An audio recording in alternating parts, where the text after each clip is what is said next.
अस्सलामु अलैकुम वरहमतुल्लाहि वबरकातुहू। हज़रात नाज़रीन, अगर कोई शख्स ख्वाब के अंदर हाथी को देखता है तो इसकी क्या ताबीरें हैं?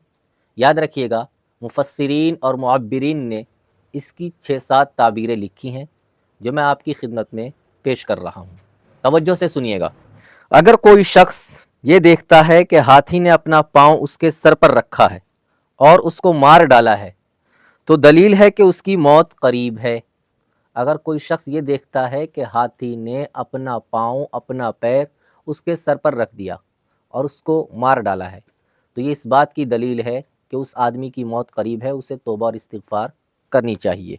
और अगर देखे कि किसी के हाथी के सर पर बैठा है तो दलील है कि अपने बादशाह की खिदमत से किसी और बादशाह की खिदमत में जाएगा। अब वो ये देखता है कि किसी हाथी के सर पर बैठा हुआ है तो इसका मतलब ये है कि वह अपने बादशाह की खिदमत से दूसरे बादशाह की खिदमत में जाएगा। यहाँ बादशाह से मुराद सिर्फ वही बादशाह नहीं जो हमारे जहन में होता है, बल्कि बादशाह से मुराद यहाँ वो भी हो सकता है कि इस वक्त के मिसाल के तौर पर हमारे शहर के चेयरमैन या विधायक, तो ये लोग जो होते हैं तो गोया कि ये उस जगह के बादशाह और हुक्मरान के मुतरादिफ होते हैं। इसी तरीके से हज़रत इब्राहीम करमानी रहमतुल्लाह अलैह ने फरमाया कि अगर कोई शख्स ख्वाब में देखे कि हाथी पर बैठा है और हाथी उसके कहने में है, यानी कि हाथी उसका मुती और फरमाबरदार है, तो दलील है कि अजम का बादशाह होगा।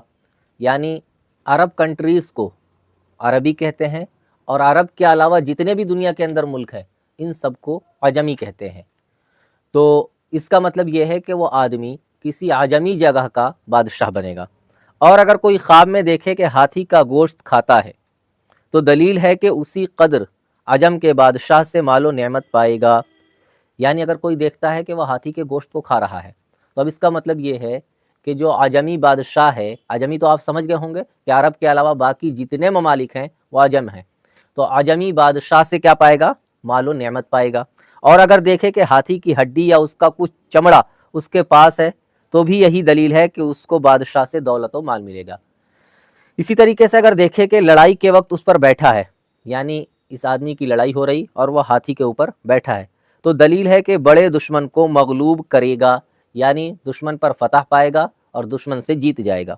और इस कौल पर असहाबे फील के किस्से को दलील में लाते हैं। वह असहाबे फील का किस्सा है कि जब अबरहा नामी बादशाह ने काबे पर हमला करना चाहा था अल्लाह के नबी अलैहिस्सलातु वस्सलाम से पहले, तो एक लंबा वाक़या है जिसकी तरफ इशारा है। और अगर कोई शख्स ख्वाब में देखे कि हाथी की पुश्त से गिरा है तो दलील है कि सख्त बला में गिरफ्तार होगा।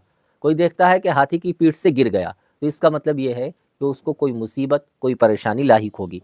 और अगर देखे कि लड़ाई में हाथी से गिरा और मर गया तो दलील है कि उस मुल्क का बादशाह मरेगा। यानी जिस मुल्क में ये काम हुआ है उसके साथ वो लड़ाई में हाथी की पुश्त से गिरा और गिर कर मर गया, तो इसका मतलब ये है कि अब वहाँ का बादशाह मरेगा। इसी तरीके से हज़रत जाबिर मगरिबी रहमतुल्लाह अलैह ने फरमाया कि अगर कोई शख्स देखे कि तमाशे के लिए हाथी पर बैठा है, जैसे तमाशे के लिए हाथी पर बैठते हैं ना, और वो हाथी उस पर कादिर है, यानी वो हाथी जो है उसके ऊपर कुदरत रखे हुए है, हाथी इसके कब्ज़े में नहीं बल्कि ये हाथी के कब्ज़े में है, तो दलील है कि आजमी औरत से निकाह करेगा और उसके बस में होगा। यानी ये आदमी किसी आजमी औरत से, अरब के अलावा किसी आजम औरत से निकाह करेगा और ये शख्स उस औरत के कब्ज़े में रहेगा। और अगर इसके बरखिलाफ़ देखता है तो इसका मतलब ये है कि वो ख़ुद औरत पर काबू पा लेगा और औरत पर कुदरत रखेगा। इसी तरीके से अगर देखे कि हाथी पर हथियार लगे हैं और उसको शहर बशहर लिए फिरता है, कोई आदमी ये देखता है कि हाथी पर हथियार लगे हुए हैं और उन हथियारों को शहर बशहर लिए फिरता है, तो इस बात की दलील है कि उस मुल्क की सल्तनत पर किसी और सल्तनत का बादशाह गिरेगा। यानी उस मुल्क की बादशाहत पर किसी और मुल्क का बादशाह हमला करेगा, इसी तरीके से उस मुल्क को हलाक कर देगा। तो ये कुछ ताबीरें हैं जो जहन में रखनी चाहिए और ख्वाब देखने वाले के हिसाब से इसकी ताबीर समझनी चाहिए।